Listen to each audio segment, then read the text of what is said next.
Hello and welcome everybody. This time we are going to talk about love relationship. First question, Rakhi, would be why do people fall in love with the wrong kind of people for them? So why in the first place got attracted to the wrong kind of person? Why? How willing are we to evolve in life? What are we learning from our evolutionary heritage as humans?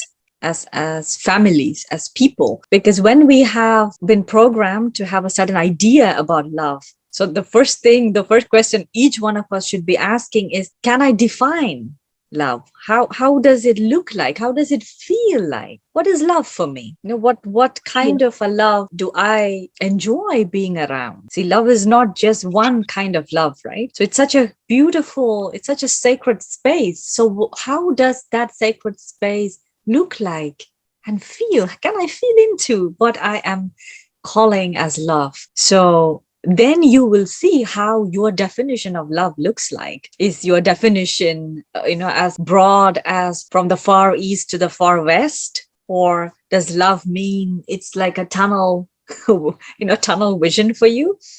So a lot of these things can be answered if you are actually asking that question to you. What do I deserve in life? What are the things that what is lighting up my heart? And also when you can fall in love with yourself, that's a good start.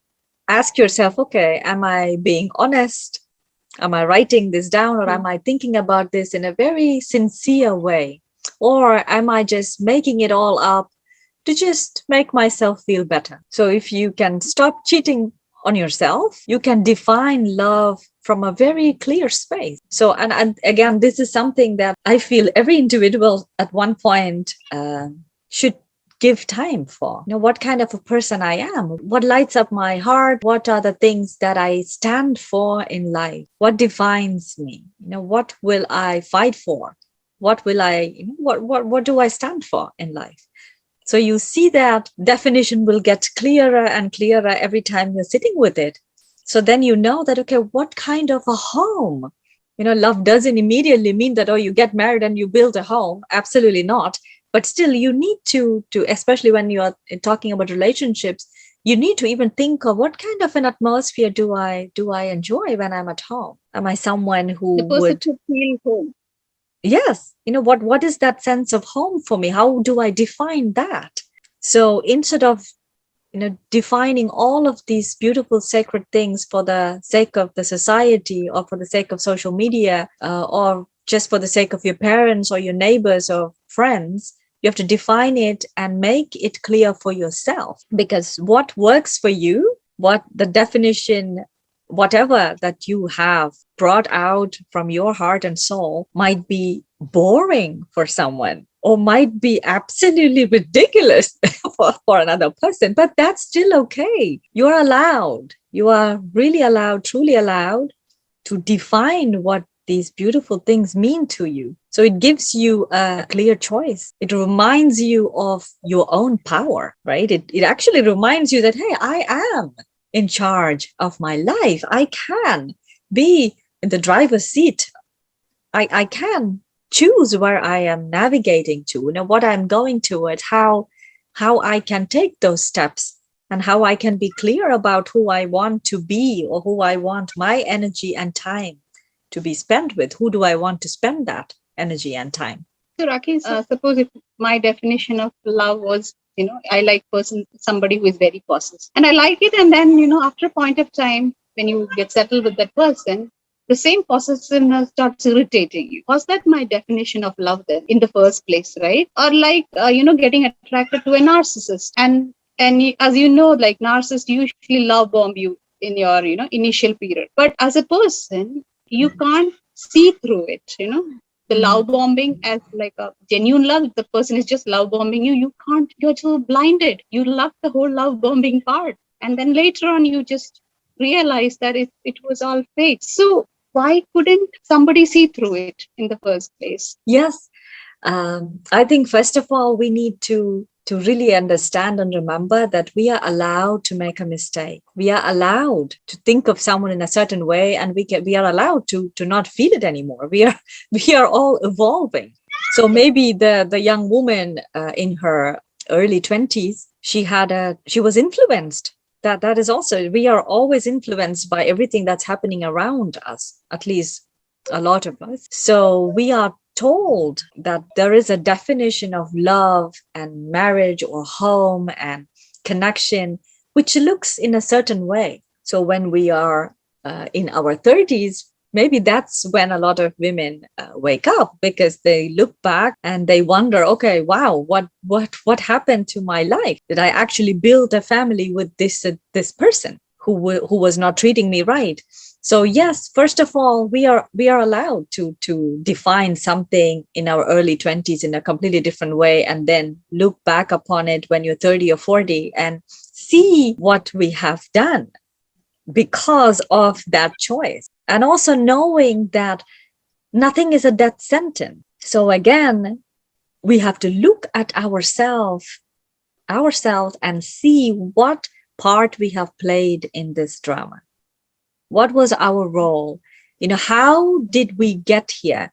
And why did this person, this narcissistic person, or this self-centered person, how did this person, why did this person choose me as the victim? Why did this happen?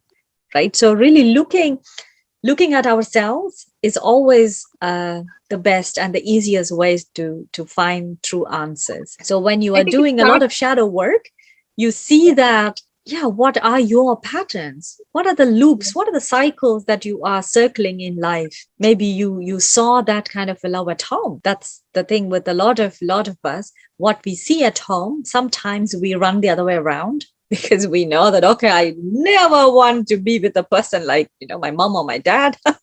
But there are also people who are already bonded in a very unhealthy way. As you know, the trauma bonding can also happen within family. So that child is already bonded, and the child grows up and really feels that is love. So he or she goes out into the world and unconsciously attracts that kind of a person who will be, again, controlling, who will be suppressing, who will be abusive, maybe emotionally, physically, mentally, will be very abusive. And as you know, a person who is bonded in that situation is deeply suffering. But even in that suffering, he or she must know that there is a way out. But sometimes in that situation, you just don't see a way out. That is what is causing the most misery, because you feel that your life will end, and you are terrified when this bonding breaks, because this is all you know. And this pattern is your comfort zone. So you, Absolutely. even Yes. if you break this relationship, you get into a very similar relationship. Mm-hmm. Yes. In many ways, your memory becomes very selective. You remember the good times. You keep telling yourself, oh, it's not that bad. Sometimes it's just so good. And you kind of try to cling on to these very selective memories. And you want to make sure that, and you tell yourself that, okay, if I am making sure that if I do certain things certain way, these good things can happen again. So you waste your life, being in that struggle, being in that kind of a very unhealthy, abusive relationship. Is there a relationship between early childhood experiences and the way we choose love later on, the way we have adult relationship? Is there a very strong connect between how my childhood was, or my relationship with my primary caregiver, whoever that was, the parent was? Does it impact in my future relationship as an adult? Yes, a huge impact. Yes, absolutely. That's why in many ways we all know that a lot of these things start from home. A lot of these patterns start from home. And of course, when we talk about home, there are also lots of ancestral patterns. We are all not just this, right? We are not just our parents. We have 7 generations of, ancestral DNA running through our veins. So when we look into that, you see that, yes, we learn these things from home. We look at how our father treated our mother and what our mothers were allowing, what our mothers were okay with. So a lot of that definitely becomes a responsibility of the parents as well, how they communicate to each other. What are the things that they find find okay at home, and what are the things that are not okay, what are the things that openly spoken about, and also the loving way that a child is allowed to make mistakes, and also not by giving the child just a set of rules to move through life. And as you see that in life, most of the times it's about the response. It's a response. And also when we look at any kind of a difficult situation, traumatic or almost traumatic, breakup, heartbreaks, when we look at all of this, it's not just the event itself, actually not the traumatic event or that breakup or that horrible thing that happened. It's also what happens afterwards inside of us. It breaks something. It actually breaks something very sacred. It actually breaks open the walls of our sacred chamber, right? So that's why when a traumatic incident happens, it's not just that. The after effect of it is the complete break of the sacredness which is inside of you. So you feel very broken. If when you look at it or when you feel into that energy, you always see that what people say during that time, or when they are going through a very difficult phase, is also you feel like parts of you are missing. You're not complete. You don't feel whole or complete, right? So when children are raised in that kind of homes, having problems to deal with every single day, not enough emotional support, sometimes afraid to get beaten up or to have violent outbreaks happening. So they kind of tell themselves that this is love too. This is caring too, because they are my parents. So no matter how horrible I feel right now, there must be something wrong with me, right? To not actually understand that this is love as well. So even at the times that this child is feeling like, whoa, this is not right. I'm not happy here. My parents are not happy, and they are miserable, and they're bringing more and more misery into this house. Maybe it's okay. Maybe this is also love. Maybe that is the time when you start forming the definition of love. Absolutely. Right? Yes, that is when you are allowing new definitions, new words to come into your heart. It could be, maybe you thought that jealousy is okay. Oh, it's also nice when someone is so possessive, right? So, or maybe, oh, yeah, if my the times that my mother she didn't cook well, or she didn't she missed a chore, or she did something or said something, oh, my dad would scream, he would throw food, just for maybe, or he would slap her, or there was something happening in that scale, and you would still try to tell yourself that, yeah, but he loves her, so it's okay, or she loves him. So even if she was screaming at him, they love each other. So they throw the food, but next day they are still fine. Yeah, everything is still the same, right? So what? My dad threw the food away, or he slapped her, or vice versa. You imagine that it's okay. That's love as well. So you learn to treat people miserably, and you are not taking any responsibility. You are not taking any accountability for the whole situation. So you see that push and pull relationship. And when you grow up in that kind of a very hostile atmosphere, you crave for love. So one part of your heart, even if it's completely broken and miserable, you are a child who's craving for love, craving for attention, craving for a warm embrace. And the other part is broken. So you are very vulnerable. You are so vulnerable. Anybody can fool you. Anybody can tell you that, oh, I love you. And you're like, wow, you love me? I never thought I'm a lovable material. So you love me, that must be something, right? So that is, I would say, one of the biggest reasons why you don't question, that you fail to question. All the alarm bells can be ringing. You still will fail to question if this person truly cares. Is there a friendship? Is there a solid connection? All this child, this young girl or boy wants to hear is someone loves me. Wow. I never thought that that was possible, because this child never learned to love herself or himself. So it's heartbreaking to see that person will get hurt. It's just a matter of time. So that attraction, that initial attraction, as you see, it's coming from a desperate need to be loved, a desperate need to be heard and cherished. The insecurities that the child has. Absolutely. The insecurities, the neglect, the complete neglect that person has felt, that goes out into many forms. So this is also a biggest reason for a lot of addictions. You get addicted to a person, you get addicted to that kind of ill treatment, because somewhere you're telling yourself, I'm still wanted. This person is giving me attention. It can be the worst form of attention, but you're still telling yourself, wow, somewhere it comforts you. Yeah, at least it's an attention.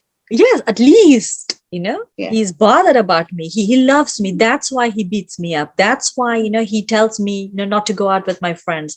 That's why he's so controlling. So we have this very distorted definitions, right? And we work with them over and over again. Sure. So that, I would say, that is something I keep seeing with both men and women in my practice. And it's heartbreaking, because you see where the root cause is coming from, and because you didn't respond to yourself. And it's very painful, right? It's very painful because people invest a lot. Invest a lot of emotional Absolutely. to it, and then it just breaks your heart, right? Absolutely. I mean, it's because they painful. have no idea. They have no idea that it's not love. By the time they realize that it's not love, it's just a power play. Most of the times they are so tangled into this bonding and this relationship. They are too afraid. Sometimes there is a lot of violence. So they are so afraid to call for help, reach out for help, or to take a step back from it. So we see that a lot of this kind of conditioning happens when you are raised in a way, and when you raise yourself. I'm someone who strongly believes that we can raise ourselves. A lot of the things that I do now, or I practice in my life, a lot of it is not coming from my own home. Yes, my parents played a part. Yes, there were things that were good. Yes, there were things that were not right. But I took it upon myself because I was unhappy. I was terribly unhappy with the way I responded to life and the way my life was going. So I had to take radical responsibility of my life to make sure that, okay, how can I do things differently? How can I change in a way that I will be happy and contented? And I didn't want to leave that responsibility with my parents either, because they have their own evolution. They have their own things to deal with. So each one of us, after a certain age, of course, when we are very young, we are very unaware. But after a certain age, instead of blaming our parents, or instead of continuously saying, oh yes, I was brought up in that way, so I can't change, we have to look at ourselves and remember the beautiful capacity we as humans have to heal. We have unbelievable potential buried deep within each one of us. So no matter how difficult the situation looks like, we still can tap into our potential to make a change in how we are responding to life. So when we have worked with the shadow side, when we have worked with our ego mind, this is also something very critical. When someone is in a bad relationship, when someone has done a horrible mistake, and the moment you realize that that was a mistake, what are you going to do about it? Are you going to blame everyone and spend another decade? Or are you going to take radical responsibility for the choices that you have made? That's my third question. You asked yourself. You can still ask me that question. You can still ask me. Oh wow! You just you organically got into that, so I don't have to ask. Exactly. So what do you do, right? Yes, that is also really finding out what drew you into this dynamics. That's something only you know. Only you can answer that honestly. You can't blame the partner for it. You can't blame the other party for it, because you know what you were feeling. You thought, you imagined, you were thinking about a lot of fairy tale kind of love, and you immediately felt that, wow, this person will be able to fill the hole in my heart. I have a broken heart. Wow, I found this perfect candidate. Now it becomes his problem or her problem to fix me up, to save me from this misery, ultimate misery that I'm sitting. So the very, very first thing is start loving yourself. Start taking your heart, your love seriously. When you are able to give yourself that kind of compassion and that kind of love and that kind of a valid position in your own life, you are not going to pull your heart out and give it to someone else, right? You are content, you're whole. You don't want anyone to walk into your life and ask you for your heart. It's literally that, right? Where is Yeah. the freedom in it? Where is the love in it?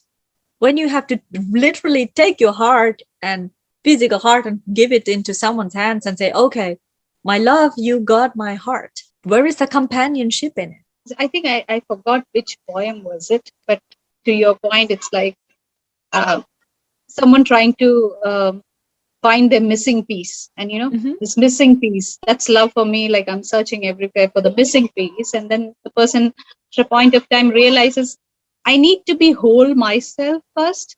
Absolutely. It's not about finding somebody who will fix me or who will love me and who will fill me with the love. You have to No, love yourself. no. You have to be whole, Absolutely. That is right? when you will attract a person who is worthy of your love, worthy of that definition, who will match with that definition. Because you're not vulnerable at that time. You're feeling strong and grounded like a beautiful tree, taking responsibility of how you're feeling and who you are, what you stand for, and what do you want to do with this beautiful life becomes such a valid thing. Not just, how many degrees can you get and how many social media posts that you that you can put out, and nothing wrong with all of that. But I feel that we're living at a time, also since the last many years, when the priorities are placed somewhere else. It's always outside of you. How big are you living? How far are you going? It's always about, taking that next level. I wish that we will all collectively remember that taking that next level inside, that should be everyone's top priority. From that space, you can grow outside. If we are only living for the outside world, this is what will eventually happen. We will end up being heartless. We will end up being, beings who are walking with shattered hearts, missing pieces. Our soul is spread out everywhere, but within. So I think what you said is the first step is looking inwards. The first step is to loving ourselves. The first step is to making ourselves whole. Absolutely. Look at all the ways.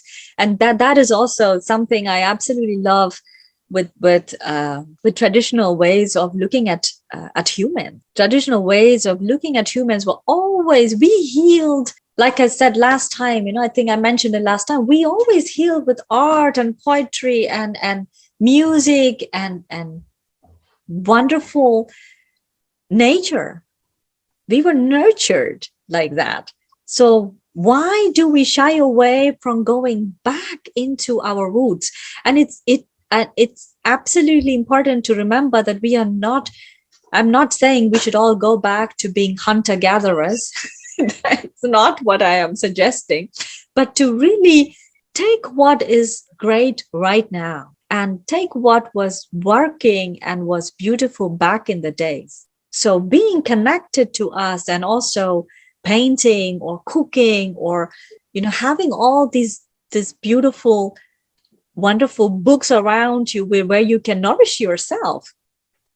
with stories, and all of that must be given as a priority in the daily life. These are things that you should be surrounded with, not just only things that will be helping you to achieve something. So people forget that all of these things that we spoke about now, that is bringing you to being whole. That is actually literally, it's like soul retrieval. You are able to bring all the missing pieces of your soul together.